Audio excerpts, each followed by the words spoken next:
Alors, moi qui avais expliqué que Donald Trump n'irait pas à la guerre compte tenu des risques colossaux et de son absence d'objectifs et d'effets final politiques recherchés, je me garderai bien de refaire... C'est très honnête de votre part, Pierre. Comment dirais-je, c'est compte tenu de tout ce qui se passe depuis 10 jours, je pensais que Trump n'irait pas à cause de cela. Sauf que il a pu penser qu'après une frappe de décapitation, donc les Israéliens lui ont expliqué que de toute façon ils iraient, qu'il y avait cette opportunité.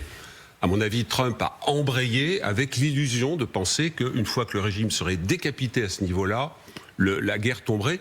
Il l'a dit en filigrane dans sa conférence de presse en disant ça aurait dû durer un jour, ou ça aurait pu durer un jour. Il a dit aussi des choses un peu folles qu'on a vues, c'est-à-dire tout et son contraire, sur le thème c'était eux ou nous. Moi j'avais l'impression de rajeunir de 23 ans. Et de me retrouver en 2003 avec le langage de George Bush Jr. sur c'était eux ou nous, ils allaient nous attaquer, etc. Voilà. Donc toute une série d'explications un peu bidon, et vous l'avez rappelé, les propos de Pete Hegseth qui expliquent exactement le contraire, y compris dans le détail, en disant aujourd'hui, mardi va être une journée terrible pour les Iraniens, nous allons continuer de détruire leur marine,